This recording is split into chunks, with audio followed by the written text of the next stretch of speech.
Hey there, barely made lunchtime today by 2 minutes, so hopefully you're still able to hop on and catch this video. Today we're going to talk about, again, we're talking about buyers this week. We're going to talk about the competitive market and how to increase your chances of having your offer accepted. If you've been looking for a house for a minute, at this point, you've probably heard and seen and realized that our market is moving incredibly fast all across the country. The market is just booming. It is a seller's market. Houses are selling for over asking or over list price very regularly, and they're getting multiple offers very quickly, very soon after hitting the market. And it's tough for buyers now. It's a great. The good side of this is interest rates are also low, which makes it really great for buyers. But it is tough to get the house you want when every house you are interested in is also getting 3 or 4 other offers, and the sellers are having the ability to pick the best offer. So, a few things you can do, if possible. Now, it's going to depend on your circumstances and what kind of loan you're using, and what you're able to do, which is going to vary, of course, based on each person's situation. But a few things you can do to make your offer more competitive. One would be obviously offer more than asking price. Now, if you're using a VA loan or FHA loan, your house is going to need to appraise for the amount of what you're offering to pay, or that we're going to have to renegotiate. So you need to keep that appraisal amount and some things for that in mind. One option would be to agree, if it doesn't appraise for as much as you have offered to pay for it, to be willing to pay with cash above that appraisal price up to a certain amount. That is something that can be written into the offer. And you can put a cap on that so you're not just in it for however much out of pocket. But you can offer that you are willing to go up to a certain amount over appraised price, out of pocket.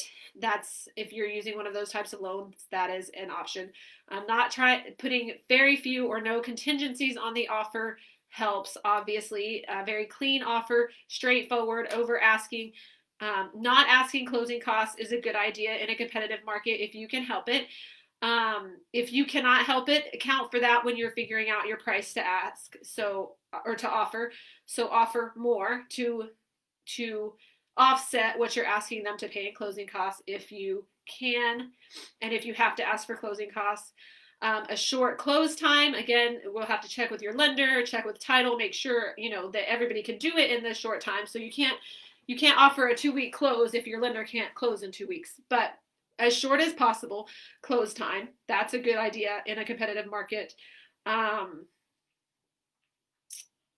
Waiving your inspections. Now, as a realtor, I do not suggest waiving your inspection period, and I do not suggest foregoing inspections. However, it is something that I am seeing people do and hearing of people do during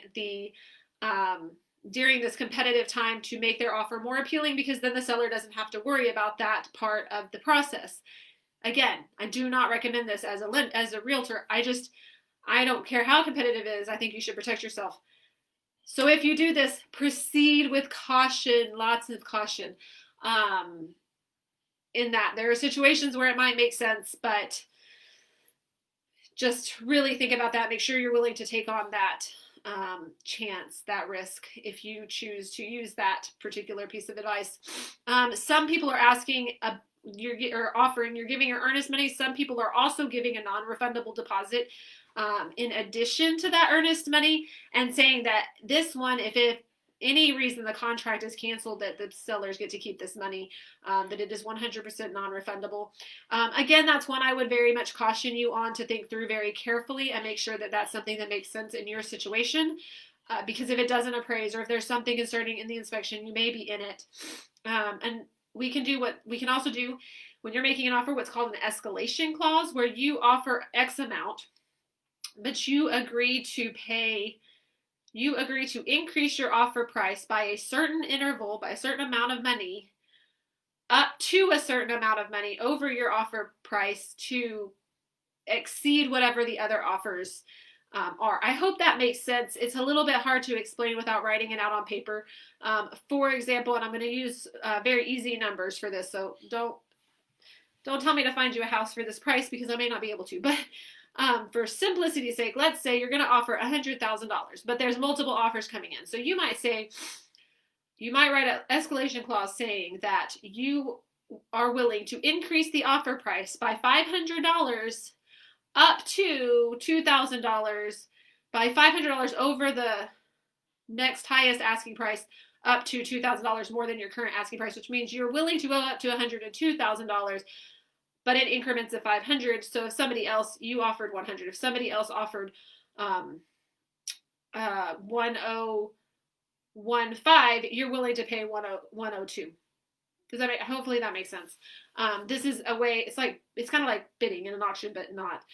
This is a way for you to come in competitive without having the back and forth necessarily, and waiting necessarily for them to negotiate with somebody else, because you're already saying, here's how I'm going to negotiate. You're just setting those parameters up from the very beginning.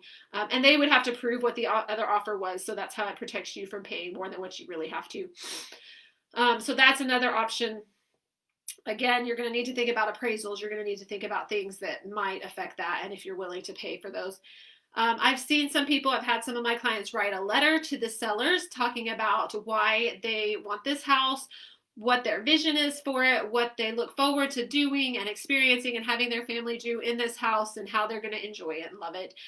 That hits the emotional chord. So we've talked a lot about money and contingencies and time. So here's we hit the emotional chord. It's an option, and it's an option if you want to do that. Let's discuss it, because there's a few things I want to caution you about. If you choose to do that, there's a few things I would not want you to talk about in that letter, just so that we make sure that we're on the up and up and not breaking any rules or raising any eyebrows. But it's something you can do and we can talk about if you want to do that.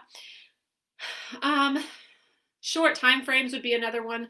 I right now don't I don't give the sellers more than 24 hours to decide, especially on one I know is going to be competitive, because you don't want them getting more offers in than they can. So you want them to have to decide quickly. That is usually a bonus. So those are some ways that are pretty common for trying to be competitive and get your offer accepted in this market.